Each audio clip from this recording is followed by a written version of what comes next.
É tempo de revirar, meu povo, vamos acordar. É tempo de revirar, meu povo, vamos acordar. O meu povo anda tonto em pleno dia, em nosso copo transbordou o fel. Nossa mesa tem... Primeira pergunta em relação como que a gente faz nas ocupações, né, com essa discussão com o setor mais conservador, né, religioso, porque não vem só dos evangélicos, é importante lembrar isso. Já vi muitos padres também dizer que ocupação é coisa do demônio.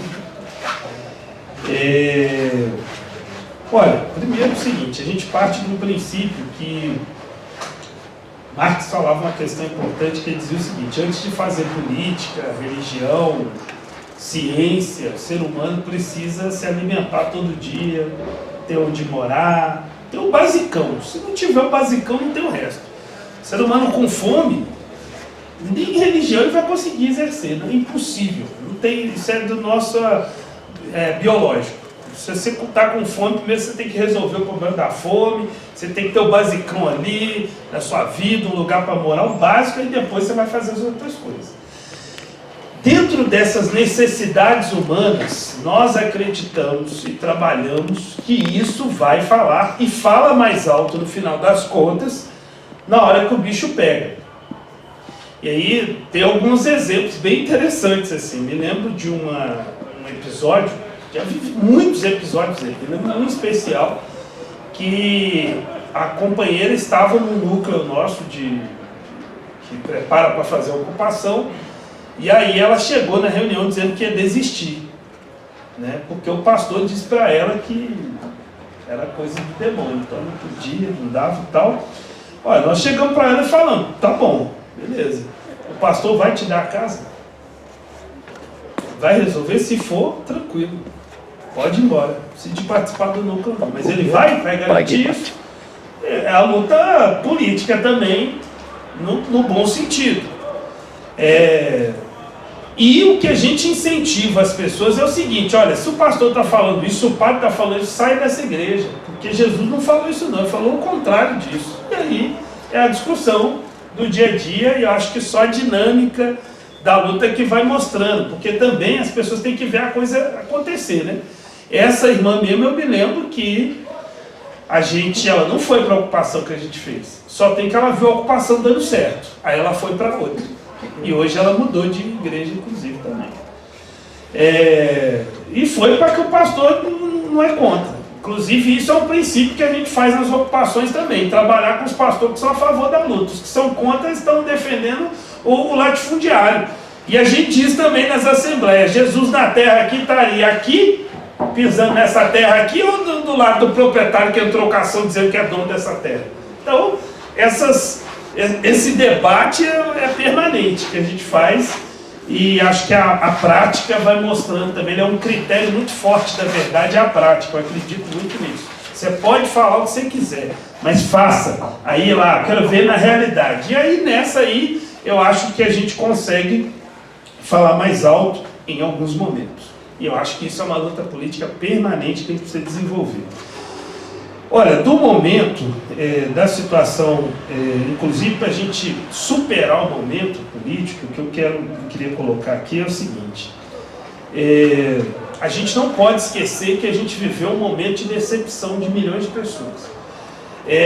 Às vezes eu falo isso, tem uns petistas que acham ruim, né, falar um negócio desse, mas a gente viveu um período no Brasil importantíssimo, né, que tiveram avanços importantes, por exemplo, acesso à universidade, a educação tem um papel muito importante. Veja o que está acontecendo no Brasil, teve avanço nesse aspecto, passou a ter uma mínima política habitacional, teve muita coisa positiva, mas elas não afrontaram o grande capital, não afrontaram os muito ricos, não afrontaram as classes dominantes que dominam há 500 anos no Brasil.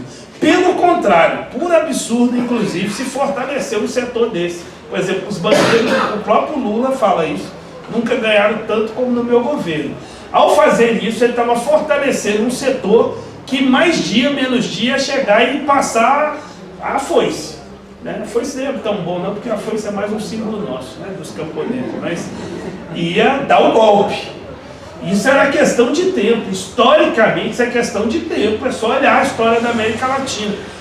Os golpes aconteceram fundamentalmente, não foi porque os comunistas, é porque assim, tinha uma força, mas não era, o Brasil, por exemplo, quando teve um golpe militar, centralmente não foi para combater o comunismo, foi para impedir que o Brasil tomasse um caminho independente, entendeu? Que fortalecesse sua economia interna, que rompesse com os Estados Unidos, não dependesse mais dos Estados Unidos. E é isso, o Chile viveu essa experiência na década de 70 e vários países da América Latina viveram essa experiência e todas foram violentamente impedidas. Né? Então, qualquer caminho que minimamente se propõe a ser independente, a romper, não mais dialogar com o Império Norte-Americano e ir para outro caminho, vai sofrer golpe. E aí que entra a questão da resistência. E falhou-se nisso. Porque eu fui numa reunião, inclusive, da Frente Povo Sem Medo, que eu faço parte até hoje, inclusive da Frente Brasil Popular, com a presidenta Dilma, quando ela foi afastada. Que era uma reunião que a gente foi lá para pensar a resistência. E ela perguntou para a gente agora, o que nós vamos fazer? Ela tinha sido afastada há uma semana. Não tinha projeto nenhum de resistência. Nenhum. E como você está sofrendo um golpe, sai pela porta da frente. Que lugar nesse mundo que é digno alguém de esquerda sair pela porta da frente, se enfrente o golpe, então, se é um golpe. Vamos para o enfrentamento, me tire daqui então, e a gente viu sair pela porta da frente, aceitar a institucionalidade contra o povo. Que foi um golpe contra o nosso povo. Veja tudo que está acontecendo depois. Né? Não existe, e aí eu vou falar isso aqui de novo, que também pode não agradar todo mundo, a questão da Venezuela. Muita gente critica aquilo lá. Por que eles estão lá ainda, até hoje? Por que o Maduro está lá? É só ditador mesmo? Será que é isso mesmo que está acontecendo? Já ouviram falar das favelas do entorno ali que cercam o Palácio Miraflores? Toda vez que vai dar golpe, o povão pobre desce, cerca o palácio para vir dar golpe. Então, é isso que acontece. Sabiam disso? Que isso acontece na Venezuela? Isso não fala na televisão. Quem segura o governo do Maduro até hoje, com todos os problemas, tem um altos erros lá, mas resolveram enfrentar. Falaram, se os Estados Unidos vai tirar, então nós vamos enfrentar. E aí é isso aí, vai ter problema. Não vai ser fácil, nenhum povo vai ser livre, sem tranquilamente, democrático, todo mundo trocando ideia e sendo feliz. Não existe isso. Eu acho que não existe isso. Na história do mundo não existe isso. E as possibilidades de alteração dessa situação passam por enfrentar. Mas houve uma eleição fraudada no Brasil. Isso é uma realidade. A continuidade do golpe foi fraudada. É o juiz que pega um jogo de futebol, né, para o povo entender aquele trem, porque é difícil, né? Você pega aqueles diálogos ali, o cara tem um nome de remédio, né? Dalenol, como é que é? Dalenol. Aí é nome de remédio, o povo olha aquele trem, o que é isso? Aí tem Intercept, que é um trem em inglês também, fica difícil de entender, mas a questão central é como no jogo de futebol, o juiz apitou para o time, para o outro time e ainda fez gol ainda, ele foi lá e meteu o gol ainda, e foi totalmente parcial. Isso está errado. Imagina, Atlético Cruzeiro, o juiz decide para o Cruzeiro, ainda para o outro time, ainda faça o gol, entendeu? Isso é um absurdo. Inclusive o Lula está preso, não é por causa de corrupção, porque se fosse de corrupção, e o Aécio e o Temer, uma pancada de cara, inclusive o próprio governo do Bolsonaro, boa parte daqueles ali também tinha que estar preso. Então, se é problema de corrupção, não é, né? É um preso político, inclusive hoje, é um absurdo, nós temos que ser contra a prisão, né, do Lula. Mas a questão de fundo é que o projeto de transformação no Brasil não pode passar por sentar, trocar ideia e achar que é normal sentar, inclusive, com os golpistas. Que eles tem um setor no Brasil que não quer que o Brasil melhore. Não quer. Ele quer que o Brasil fique pior para a maioria. Que é esse projeto que está aí. Ele é para piorar. Entendeu? Boa parte do nosso povo ainda não conseguiu enxergar, mas está mudando. Está mudando. Isso é uma realidade. Quem votou no Bolsonaro hoje, boa parte tem vergonha de dizer que votou. Tá? E eu queria dizer, para terminar essa parte, os mesmos que elegeram o Bolsonaro, boa parte deles vão derrubá-lo. Eu não tenho a menor dúvida, porque não tem outro povo. Nós vamos exportar um povo lá não sei de onde, para vir para... É esse mesmo povo aí. Esse mesmo aí. E os 89 milhões que não votaram nele também, que tem que lembrar que não é pouca gente, não. Não vai tirar. E isso é questão de tempo. A gente achava que ia demorar mais esse tanto de casos aparecendo, né? O governo começando a ruir, eles brigando entre eles e vão fortalecer isso. Eles têm que brigar mesmo. Deixa eles brigando, que enquanto isso a gente vai acumulando força do lado de cá. E não tenhamos dúvida, força do lado de cá significa povo na rua. Não conheço nenhuma possibilidade também de alteração dessa correlação de força, que eles são melhor o quê? No dinheiro. Nós somos melhor do que? Na mobilização, muito melhor que eles, muito melhor. Veja o que esses direitores levaram para a rua aí, o que nós levamos, e qual a máquina que eles têm, qual a máquina que nós temos. Inclusive nós estamos numa cidade, é importante lembrar, para terminar, Belo Horizonte, todos, que a gente também às vezes tem uma visão do movimento assim, meio depreciativa, assim, deprimida, né?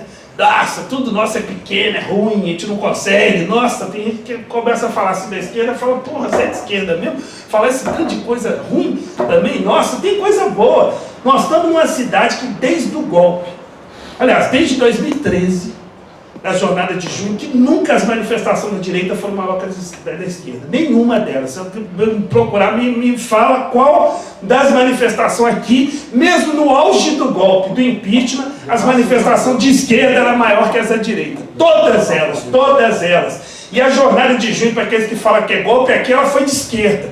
Foi com bandeira vermelha, inclusive nós quebramos o pão em assembleia, em praça, para decidir que ia ter bandeira vermelha sim, mobilização sim, e ela foi de esquerda. Foram assim, obrigamos o governador e o prefeito a sentar e diminuir o preço da passagem, inclusive. E assim foi em 200 cidades do Brasil. Como é que isso é direita? Isso é importante também lembrar. A jornada de junho foi direita. Sim, que movimento no Brasil diminuiu passagem em 200 cidades. Eu não conheço nenhuma até hoje, eu nunca tinha visto. Eu vi em 2013. E isso é de esquerda ou de direita? Diminuir passagem. Isso é bom para quem, no final das contas? Quem ganhou com diminuir a passagem e comentar a passagem? Quem ganha com cada coisa dessa? Então, eu acho que cabe muito colocar muitos pingos no i, que nem tudo nós vamos conseguir colocar nesse debate, nessa conversa aqui. Mas é isso. Acho que trata-se de trilhar caminhos, de pensar, de raciocinar, de botar a cabeça para pensar mesmo como é que nós vamos superar essa situação. É isso. Falou, Leonardo Pérez, 3 falando aqui, 3 de julho, Banga, 17 de junho de 2019. Gente, então. Cravaram as unhas sobre a terra e sobre o pão, armaram o cerco em volta do poder, mataram Chico, Maria, João, sangraram a rosa e o alvorecer, derramaram a incerteza em nossa voz, e nossa fé fizeram trampolim. Pisaram a esperança dentre nós, nunca se viu tanta amargura assim.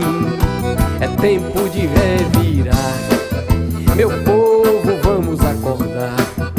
É tempo de revirar, meu povo, vamos acordar. Mas eu vi a lua nova cochichando com os jovens buscadores de alvorada.